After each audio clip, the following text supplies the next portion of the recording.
ঘর থেকে দৌড়ে এসে দেখি রান্নাঘরে আমার পুরো আগুন ধরে গেছে। জানালা চুলার উপরে রাখা যে কড়াইয়ের চেহারা দেখে আপনারা বুঝতে পারছেন যে কী অবস্থা হয়ে গেছিল। আমি যে ভুলটা করছি আশা করি আপনারা আমার ভিডিওটা দেখে একটু হলেও সতর্ক হয়ে যে এই ভুলটা কখনোই করবেন না। জানি না আজকে আমাদের সাথে কি ঘটতে পারতো, আল্লাহ হয়তো বা হায়াত লিখে রাখছে আলহামদুলিল্লাহ, যার জন্য আজকে আমি আপনাদের সাথে এখনো অবধি ভয়েস ওভারে কথা বলতে পারছি। কিন্তু গতকালকে যা ঘটে গেছে আমার আসলে এখনো বলতে গেলেও হাত পা ঠান্ডা হয়ে আসছে। আসসালামু আলাইকুম, কেমন আছেন সবাই? আশা করি ভালো আছেন। আমি ভিডিওটা গতকাল বিকাল থেকেই স্টার্ট করছি, মানে আজকের ব্লগটা।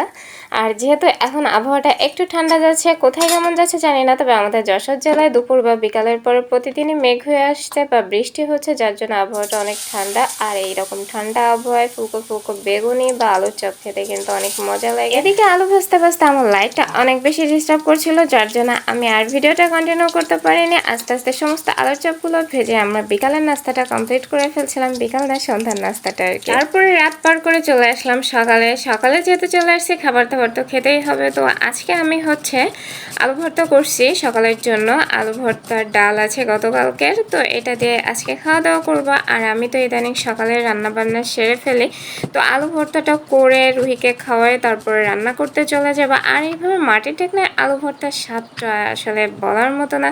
যারা যারা মাটির ঢাকনায় আলু ভর্তা খেয়েছেন তারা তো খুব ভালো করে জানেন যে মাটির ঢাকনায় আলু ভর্তা তো হেব্বি মজা লাগে।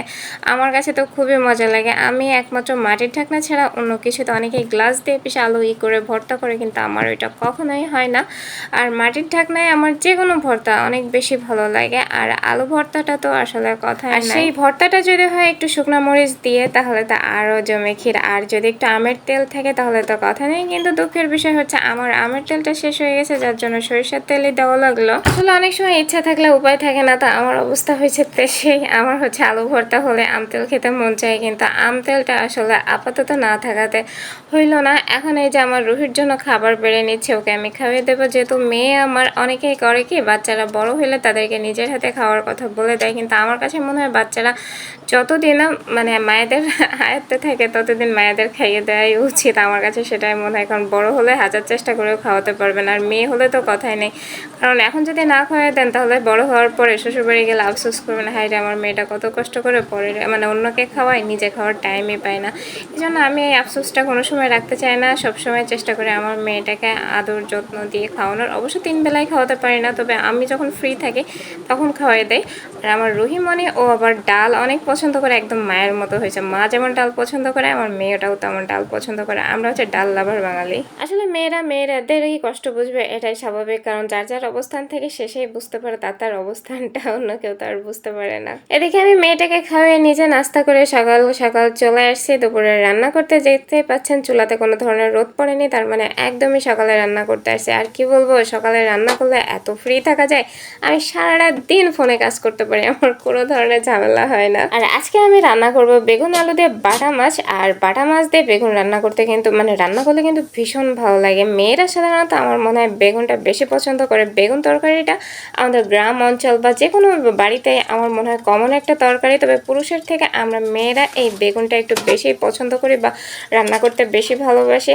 যাই হোক, আমি বেগুনের তরকারিটা চাপে দিয়ে এইদিকে একটা ভাজি করে নেব, যেহেতু একটা তরকারি দিয়ে কখনোই হবে না। আর আমি সকাল সকাল রান্না করতে আসছি। সকালে যে কোনো সকালে ঘুম থেকে উঠলে বা সকাল সকাল রান্না করতে আসলে মনে হয় যে সারাদিন ফ্রি থাকে আর সবাই শুধু খাবার খাবার খাবার এটার উপরেই থাকে। এই জন্য 2টা তরকারি না হলে হবে না। আর আজকে করব ঝিঙা ভাজি।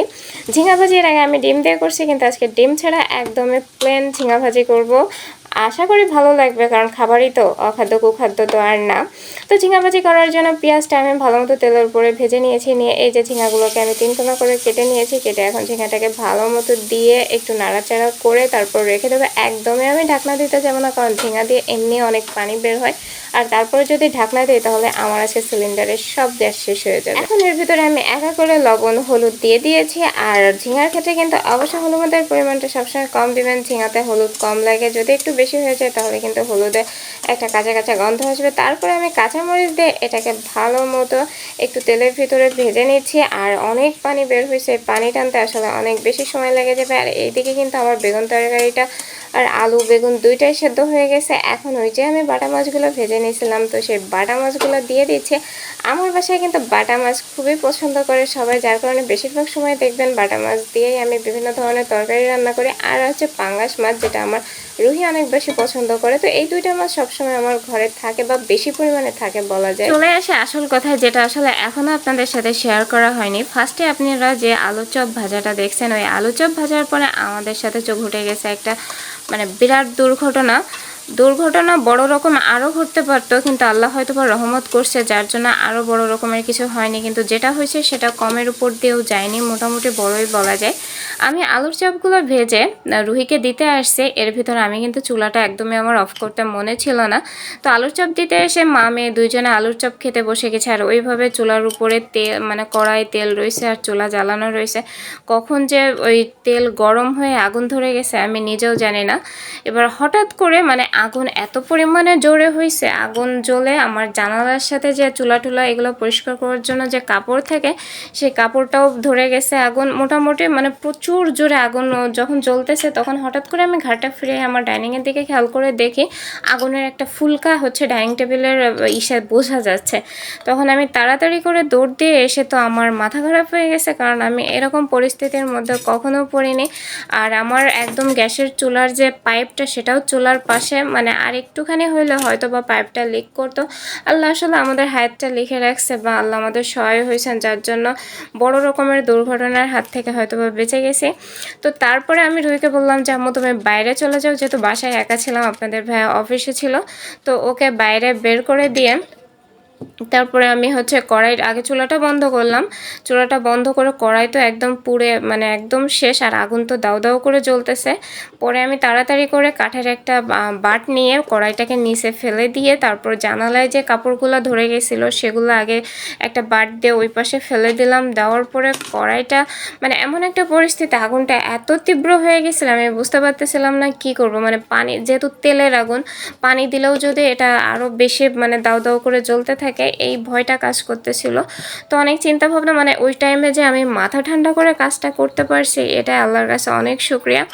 তারপর আমি কড়াইটা নিয়ে বাইরে ফেলে দিয়ে দেওয়ার পরে আল্লাহ রক্ষা করছে। আর আমার রান্নাঘরের অবস্থা তো খুবই খারাপ ছিল, টাইলস ম্যাল সব একদম মানে কালো হয়ে গেছিলো। তো সকালবেলা আপনাদের ভাইয়া সেগুলো পরিষ্কার করছে, আর আমি এই যে বয়েম টয়েম সবগুলো পরিষ্কার করছি। মানে এইগুলো একদম কি বলবো, আসলে আমি ওই টাইমে ভিডিও করতে চাইছিলাম, কিন্তু আপনাদের ভাইয়াই নিষেধ করছে যে থাক, এগুলো আর ভিডিও করার দরকার নাই।